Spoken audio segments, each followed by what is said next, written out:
Dad, it's Chelsea's birthday today. We already have plans. I heard every word.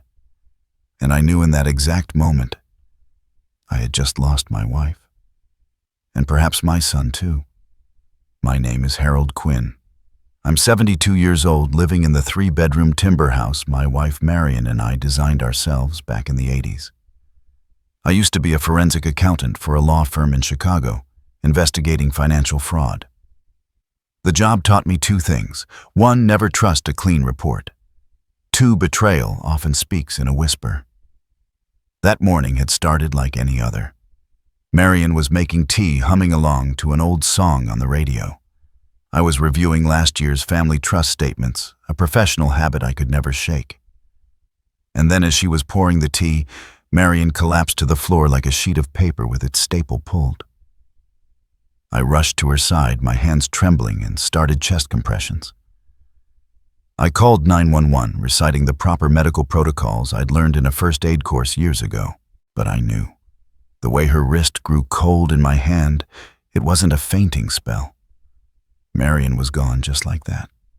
No last words. But I knew she didn't leave in anger, only with regret.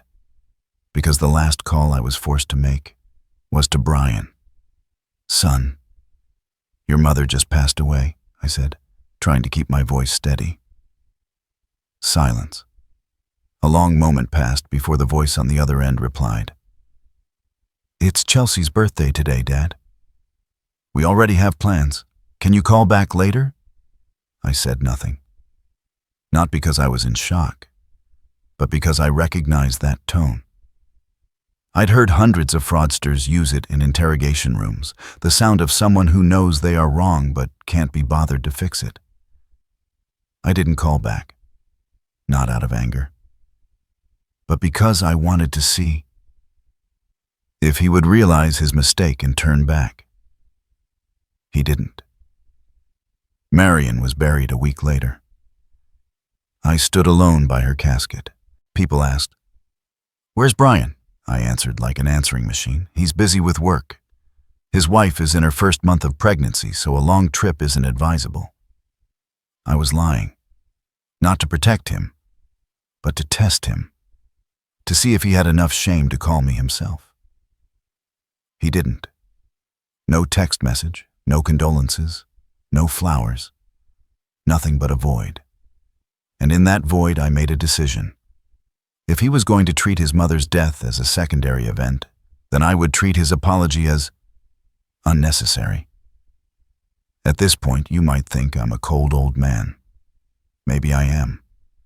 But if you've lived through 40 years of a decent marriage, only to watch the child you raised with integrity turn his back on you with calculation, you'd understand. Coldness is sometimes the only way to survive. I started a notebook, documenting every detail, like an investigation, not for revenge, but to keep my mind sharp, because I know manipulators repeat their methods, and I have no intention of being fooled a second time. What would you do if your own son chose his wife's birthday over his mother's funeral? I want to hear your answer to know if anyone else has ever had to make a choice like mine. 3 weeks after Marion's funeral, I was folding a blanket in the basement when the landline rang. The same phone we'd had since the 90s, because Marion always believed a corded phone can't be hacked like those smartphones. A woman's voice, professional and clear. "Hello, I'm calling from East Lake Medical Center. Is this Harold Quinn, next of kin for a patient named Brian Quinn?" I paused.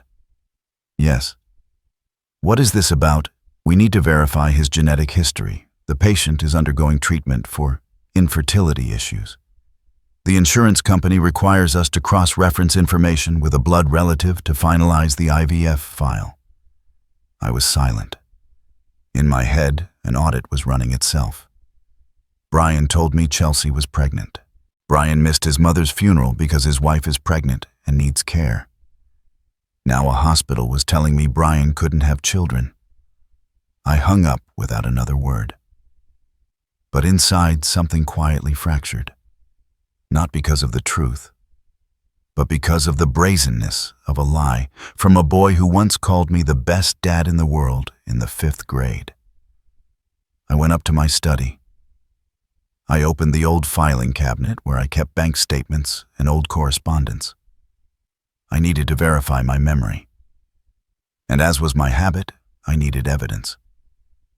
I sifted through the envelopes. Among them was a handwritten letter from Marion to Brian, dated Christmas 2015. One line stood out. Your father says this is the last time you're borrowing money for a sudden hospital trip. If something is truly wrong with Chelsea, you should let us know. I had never known about that letter. I had never heard Marion mention a sudden hospital trip.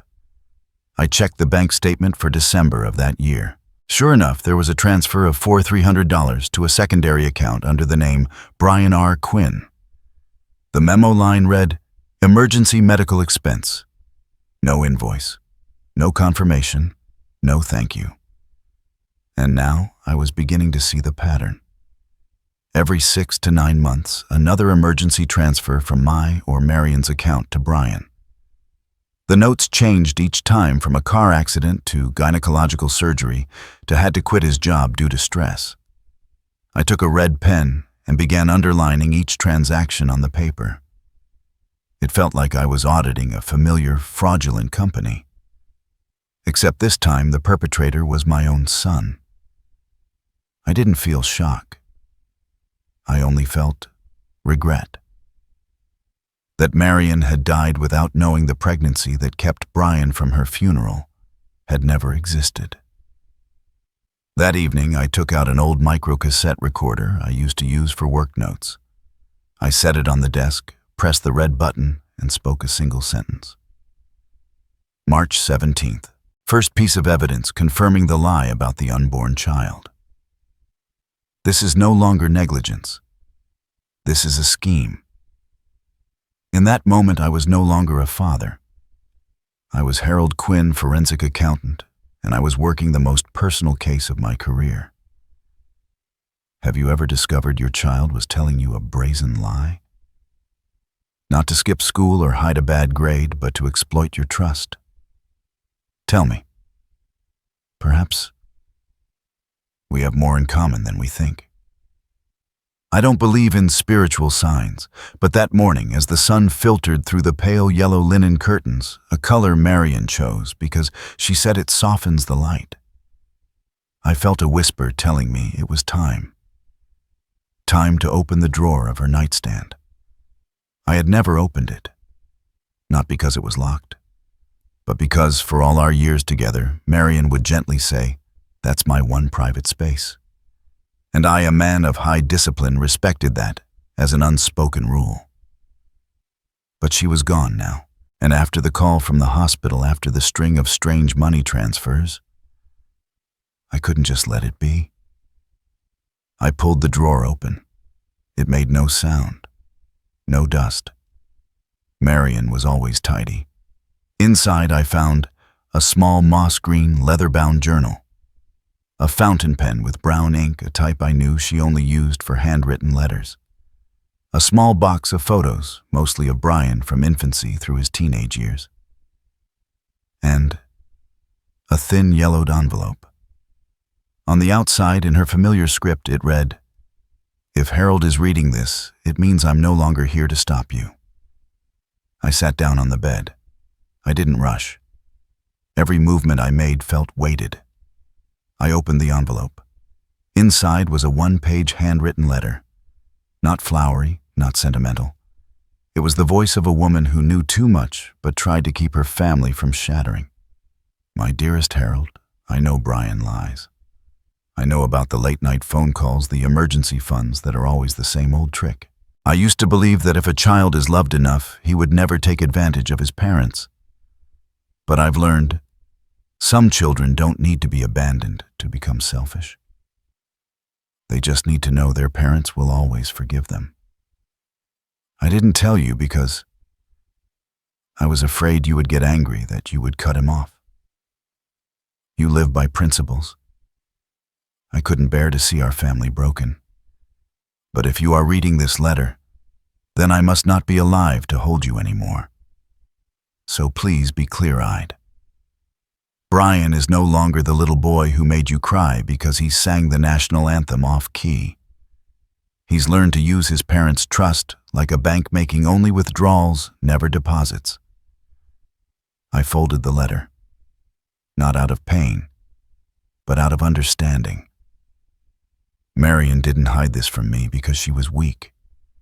She was trying to do a mother's final job to keep her son's image intact in his father's eyes. But I didn't need that intact image anymore. I placed the letter on the desk next to the journal. I flipped through a few pages. It was Marion's expense diary. Every entry was meticulous. One line made me stop. 6:15. Transferred $2,500 to Brian. Reason Chelsea didn't make it through a difficult birth. The question mark and exclamation point enclosed in parentheses. Marion had suspected, but she sent the money anyway, because being a mother sometimes means choosing to believe what you know is false. But I was no longer just a father. I was a survivor, and I needed to know the whole truth.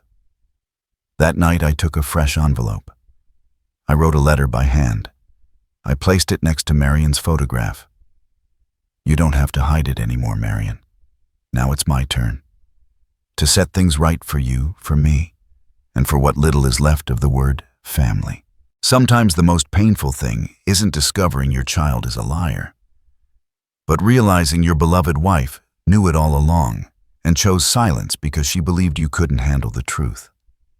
Have you ever read a letter after a loved one passed that made you re-examine your entire life? If you have, I want to hear about it. I used to dismantle fraud schemes in major corporations, from hidden debts and capital recycling to manipulated audit reports. But I never imagined that one day I would be reconciling financial transactions with my own son. I opened Excel. I created a spreadsheet with 4 columns: date, amount, justification, suspicion level. I went through every statement from 2013 to the present using a red highlighter to mark every outbound transfer related to Brian R.Q. Trust or an unfamiliar intermediary account. A picture emerged. An average of 3-4 irregular transfers per year, ranging from $1,000 to $6,000. My name is The justifications were always emotionally charged: emergency, urgent, medical, unexpected setback. No attached invoices, not a single repayment. The amounts grew larger over time. The tragedy in the reasoning grew more dramatic. I named the model the compassion mechanism. I realized this was no longer impulsive behavior. This was a form of cyclical manipulation, a technique I'd seen in high-level con artists. 1. Create a sudden, urgent crisis. 2. Activate the compassion of a loved one. 3. Withdraw funds with no commitment to repay. Maintain just enough distance to avoid direct confrontation. The most frightening detail was this. Each transfer was preceded by at least one phone call, as if to lay the emotional groundwork. It was practically a script. I checked my old phone logs. A habit of mine was to keep a manual record. It was just as I suspected. Before the transfer on 6/15/2020, a 9-minute call from Brian at 10:47 p.m. Before the $4,800 in October 2021. Brian called the night before, followed by an email with the line, "We don't know who else to turn to, Dad." I sighed, not in anger, but because it was all so methodical. I once investigated a CEO who used company funds to finance his wife's fake charity.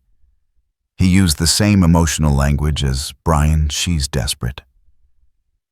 If I don't do something, what kind of husband am I?" I had that CEO removed from his position. And Brian, I didn't want to have him removed from his role as my son. But I would not let him continue operating this model like a profitable enterprise. I printed the entire analysis and placed it in a black binder. On the top left corner, I affixed a label, Case Q Brian Pattern V1.0. I know it sounds cold, but after 30 years in forensic accounting, I understand one thing. When a loved one starts behaving like a con artist, you have no choice. You either expose them or you become their victim. Have you ever had to step back and look at a loved one as a stranger, only to discover they were no longer the person you once knew? I was pouring my afternoon tea when I heard a car brake softly outside. A familiar sound. I didn't have to look to know it was Brian's car. That slight stutter in the engine before it cut out immediately, he still hadn't replaced the spark plugs, even though I'd mentioned it several times last year. I didn't go to the door. I sat down and stirred my tea slowly. I wanted to see how he would enter.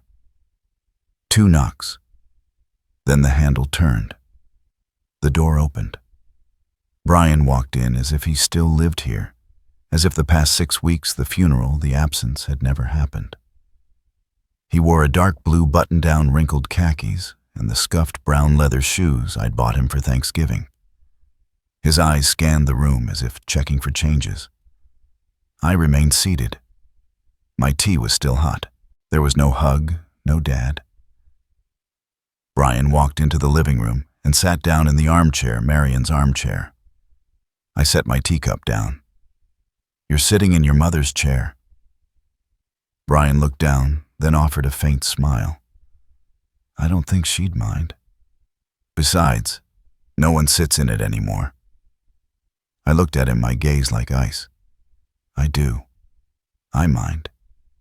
He scratched his neck, avoiding my eyes. "Are you doing okay, Dad? What do you think?"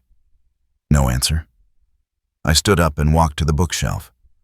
I pulled out the black binder and placed it gently on the coffee table.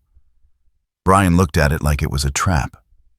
"The file is titled Q Brian Pattern. I doubt you need to ask why." I sat back down, crossing my arms. "You're here for money, aren't you?" Brian's brow furrowed in a performance of offense. "What are you talking about? I just came to see you." "We can start over." I cut him off. "Chelsea isn't pregnant." His face froze. For a millisecond, I saw a twitch in his temple, what I used to call a micro-expression when interrogating a fraudulent CEO. I pulled a printed email from my shirt pocket, the one from the hospital confirming patient Brian Quinn is undergoing treatment for irreversible infertility. I didn't need to say anything else. I just pushed the paper across the table. "I know. Everything." Brian looked at me. The pretense was gone. There was only silence. I continued. "All the money transfers, all the reasons, all the 10 p.m. phone calls asking for one last bit of help. It's all in the file. Dated, timed, and annotated." Brian exhaled sharply and shot to his feet. "Are you trying to dig up Mom's grave just to question me? She's been gone less than 2 months." I looked him straight in the eye. My voice was even, not raised. "Your mother knew everything. She left me a letter. She kept quiet because she was afraid I couldn't handle it. But now I've read it, and you have nowhere left to hide." He turned away. His shoulders tensed. His hands clenched into fists. I saw the image of a man cornered, but still unwilling to bow his head. I pointed to the door. "If you came here for money, you can leave. If you came here to confess, sit down." He didn't sit, but he didn't leave either. We stood there, 2 men, one who was once a father, one who was once a son, in a space where the truth had stripped away all roles. Finally, Brian lowered his head. "You're never going to forgive me, are you?" I answered without thinking. "I'm not forgiving anymore, nor am I angry. I am simply acknowledging the facts. And from now on, you are no longer entitled to lie in this house." He didn't react. He just walked silently to the door. He didn't slam it. He didn't apologize. He didn't look back. The door clicked shut softly. But in my heart, The sound echoed like the slamming of a gate on what was once called a family. Have you ever had to ask your child to leave your home? Not out of hatred, but to preserve the last shred of your own dignity? I scheduled an appointment with Gregory Hale, the old lawyer Marion and I had trusted since our days in Illinois. He was a bald man who favored yellow legal pads for his notes and always wore a somber-colored tie. I arrived 15 minutes early, not out of politeness, but because I needed time to observe. A man accustomed to audits always sits in a chair with a clear view of the door, good lighting and no one directly behind him. Gregory entered with 2 cups of hot coffee. He placed one in front of me and sat down. "No, how are you? No small talk." "You're here about the will, aren't you?" he said directly. I nodded. "I want to void the old one and write a new one from scratch, in a way that no one can circumvent contest or countersue." Gregory raised an eyebrow. "This is serious then." I didn't smile. I took out my file. I laid it on his desk. Marion's handwritten letter. The spreadsheet of financial transfers. The confirmation from the hospital. The bank statements. A recording I discreetly made of Brian saying, "You'd be a fool not to keep helping." Gregory turned each page. He didn't ask a single question. When he finished, he said only one thing. "You're not rewriting a will, Harold. You're building a legal fortress." I nodded. "And I want Sophie, my granddaughter, to be the sole heir. But not immediately. I want it held in trust for her until she turns 25. Old enough to know its value, but not so late that it can be taken from her." I looked Gregory straight in the eye. "And I want a special clause, Morsa. Any person who threatens, sues, or coerces the heir to alter the will shall be deemed to be engaging in emotional abuse. They will forfeit all potential claims to the inheritance, effective immediately." Gregory paused for a few seconds, then jotted down a note, clause, "Abuse-triggered forfeiture." The legal jargon was dry, but I knew what it was, a firewall against any scheme Brian and Chelsea could devise. I signed every page. Each stroke of the pen was decisive, like closing the books on a volatile fiscal year. Before I left, I placed a yellow envelope on the table. "What's this?" Gregory asked. "A handwritten letter for Sophie. To be given to her only if I'm gone, or if one day she needs to know why I chose her." He nodded. He asked nothing more. On the drive home, I didn't feel relief, but I knew I had just done the right thing. I wasn't leaving behind an estate. I was leaving behind a controlled system of values. Have you ever had to choose an heir not because they were blood, but because they were the only one who hadn't hurt you? If you've ever written a will in silence, you'll understand it's not about dividing money. It's about choosing who is worthy of holding on to the last piece of you. I was dusting old family photos when I heard light footsteps on the wooden porch. Not the heavy tread of an adult, but the quick, soft, even steps of Sophie. I opened the door. She stood there in a gray hoodie holding a cream-colored envelope. No name, no postmark, just familiar handwriting in the corner for Grandpa. I took the envelope. Sophie said nothing, just gave a small nod and turned to leave. I didn't ask questions. Sometimes silence is a signal that must be respected. I went inside and closed the door. I opened the envelope. It wasn't a letter. It was a small silver USB drive. No label, no instructions. I plugged it into Marion's old computer, the one she used to look up recipes online. The screen booted up slowly, the fan whirring like an old man's sigh. 3 files appeared. Kitchen, MP3. Saturday night, MP3. Call back, MP3. I put on my headphones. I clicked on the first file. The sound of dishes clinking, a dripping faucet. And then, Chelsea's voice as clear as if she were standing in front of me. "If we can prove he's senile, the will is automatically void. All we need is a doctor to sign off on it." Silence. Then Brian's voice flat and even. He'll just yell like he always does. That's even better. People will think he's losing control. Chelsea laughed. The angrier he gets, the better it is for us. I paused the file. My hand wasn't shaking, but my heart. It tightened like a rope pulled taut around a memory. I opened the second file. Whispers in a bedroom. Chelsea, if we have to, I can get Lily to prescribe something. A small dose just to make him confused for a bit. Enough to get him to sign the wrong paper. Brian cut her off. Shh. Sophie's in the house. I leaned back in my chair, staring at the ceiling. It was a kind of pain beyond tears, a cold dread that I had fathered a son who could agree to do that to me. I opened the last file. Brian's voice, a hushed tone from the backyard.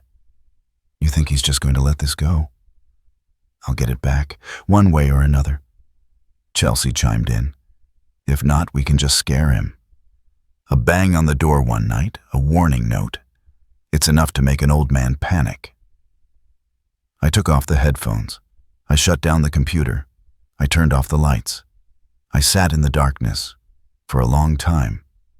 Sophie hadn't sent me this recording for revenge. She sent it so I would know I wasn't crazy. I wasn't misjudging them. I wasn't so old that I was imagining their cruelty. I put the USB drive in my safe next to the new will. On the safe box, I affixed a new label, The Truth, audio format. There are some things you only believe when you hear them with your own ears. There are some voices that once you've heard them, you can never again call family. Have you ever recorded a family member because you could no longer trust their words? If you have, you understand. Gregory Hale called me on a Tuesday morning. His voice was low and calm, but with a hint of something hesitant. Harold, I think you should know. Your granddaughter Sophie came to my office last week. Alone, I was drinking my coffee. The cup stopped midair. What did she say? I asked, my voice low. Gregory took a breath. She brought a copy of a petition for emancipation from guardianship, and she asked for my help to complete the legal paperwork. I closed my eyes. It wasn't shock I felt. It was a pain mixed with pride, like watching a child walk out of a burning house on their own without screaming. I don't know who taught her about this, Harold Gregory said, but she was very clear. I don't want to live with my parents if something happens to my grandfather. I want the legal right to stay where I feel safe. I set my cup down without a sound. Sometimes silence is the only way to process the sudden maturity of a child you still think of as small. Gregory continued. I asked her why. Sophie said, because I heard them threatening him, and because they started telling me that he's not normal. But he's the only one who's never called me crazy. I turned to the window. The light fell on the small garden where Sophie used to eat breakfast. Her chair was still there. The cereal bowl from the other day was still unwashed. Gregory, I said slowly. Does she have a case she can't fully separate before she's of age? But if needed, I can file for an emergency protective order and include the evidence from you. The recordings, the letters, and Sophie's testimony. I nodded, though he couldn't see me. Do it. I hung up the phone. I sat there. In front of me was an old photo, Sophie at 8, holding a can of orange soda, her hair a mess, grinning after a fishing trip with me and Marion. I never thought the day would come when the child in that picture would stand up to protect me with the law. That evening, I knocked on Sophie's door. She was studying. I didn't go in, just asked, "Are you okay being here?" Sophie nodded. It's quiet here. No one checks my phone. No one tells me I have an attitude just for being quiet. I nodded back. Before turning away, I said, if you ever have to stand in a courtroom, remember this, I don't need you to protect me. But if you need someone to stand beside you, I will always be there. Sophie gave a small smile. She didn't reply. But her eyes? They said enough. Have you ever seen a child act like an adult? Not because they were taught, but because they were forced to grow up to survive. I have. And her name is Sophie. The mediation room was small with pale gray walls and no clock. A round wooden table, 4 chairs, no armrests, no sharp edges. A setup carefully designed to make everyone feel equal. I didn't come to feel equal. I came to defend the truth. Sophie sat beside me, neat in a turtleneck sweater, her hair in a high bun. Across the table were Brian and Chelsea, dressed in dark colors, their faces blank. Brian gave me a slight nod, like a stranger in an elevator. Chelsea looked at Sophie as if she were a student in the wrong classroom. The mediator was a woman in her 50s named Meredith. Her voice was low and professional. We are not here to assign blame. The goal is to clarify the legal wishes of all parties based on evidence and good faith. I nodded. I had brought a briefcase, the new will, Marion's letter, the bank statements, and the USB drive with the recordings. I set it in front of me, but didn't open it yet. Chelsea began. Her voice was a mournful drone, as if she were speaking in church. We love Harold, but since Marion passed, he's changed. He's shut us out, avoided contact, and recently made some unusual financial changes. According to Sophie, he's even shown signs of being a little confused. I glanced at Sophie. She squeezed the hem of her sleeve. No reaction. I knew she was holding back. Brian interjected, his voice deep. We don't want to fight, but we can't let our daughter, a minor, be influenced by decisions that aren't transparent. Meredith turned to me. Mr. Quinn, do you have a response? I opened my briefcase. I took out each document one by one. I said nothing until they were all arranged neatly in front of Meredith. My wife's handwritten letter confirming she knew her son was lying for years. The bank statements detailing transfers for fraudulent reasons. The email from the hospital confirming his infertility contrary to his claims of a pregnant wife. And this, I placed the USB drive on the table. Is a recording of Brian and Chelsea discussing a plan to falsify psychiatric documents to overturn my will. No one spoke. Meredith held up a hand. We will have this evidence thoroughly reviewed by an independent legal party. I looked directly into Brian's eyes. His hand was now trembling slightly. Chelsea was pale. I didn't need to say anything more. The evidence was speaking for me. Meredith was about to close the session when Brian suddenly reached out a quick, sharp movement and snatched the USB drive. I tapped the back of my hand lightly on the table, a signal. Meredith shot to her feet. Mr. Quinn, you are not permitted to touch evidence that does not belong to you. Brian, flustered, put the drive back. He didn't apologize. Chelsea leaned in and whispered something in his ear. Sophie heard it. I heard it too. We'll find a new lawyer, one who knows how to find this old man's weak spot. Sophie opened her mouth to reply, but I touched her wrist gently. No need. They're exposing themselves. Meredith sighed. I will be making a note of this attempt to interfere with evidence, and I am adjourning this session to review the documents. I stood up. I looked at Brian one last time. You once said I was a rigid man. You weren't wrong. But you forgot one thing. I am not a man who forgets. And I am certainly not one who forgives when the truth is treated like an object that can be snatched from someone's hand. We left the room. Sophie said nothing until we reached the parking lot. Then she turned to me and whispered, You didn't have to yell. But you showed me what a grown-up is. I smiled and quietly started the car. That night I sat in my study rereading an old John le Carré novel.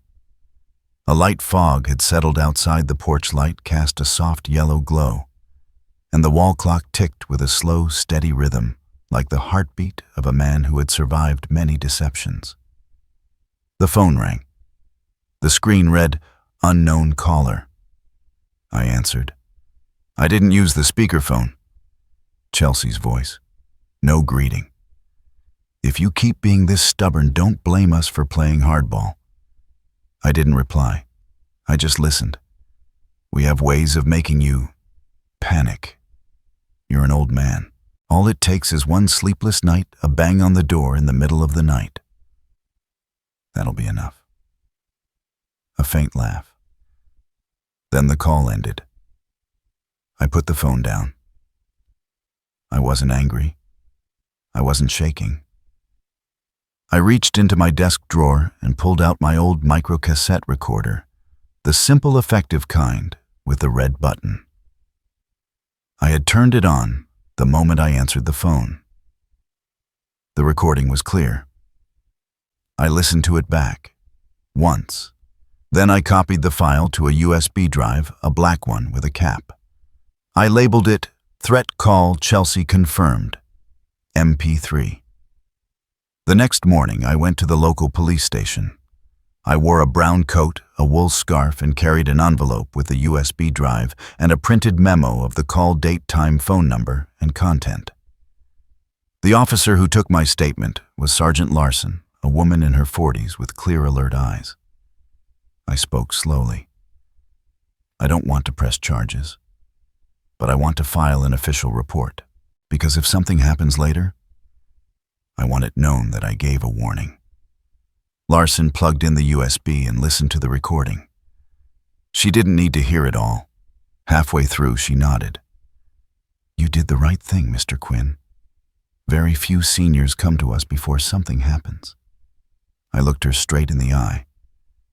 "That's because most of them don't know that a verbal threat when you have proof is enough for the law to intervene." She printed a receipt for the report. I took it and filed it in my briefcase alongside the will, Marion's letter, and a small note from Sophie that read, "I trust you." That night I didn't double-lock the door. I didn't draw the curtains. I sat in my armchair, drank black tea, and looked out at the yard. No one came. There were no noises, and I realized I wasn't afraid anymore. Not because I was old, but because I had prepared for betrayal with files, with recordings, with the law, and with a clear mind. Sophie came out of her room holding a book and approached me. "Will they come back, Grandpa?" I shook my head. "Maybe. But next time, I won't have to say a thing. The truth will already be standing at the door." Sophie sat on the floor beside me. I put my arm around her shoulder. We said nothing more. Outside, the wind whispered through the old pine branches. It was quiet. Not a brilliant, shining happiness, but a peace that had a fence, with locks, with a legal foundation. I didn't write this story to ask for pity. I wrote it so that others my age will know silence is not always noble. And if you, the person reading this, have ever been dismissed because someone thought, "What does an old man know?" then remember this. We don't have to scream to be heard. We just need proof. If you have ever been threatened by your own family, how did you respond? I am ready to read your story, because sometimes just knowing someone else made it through is enough.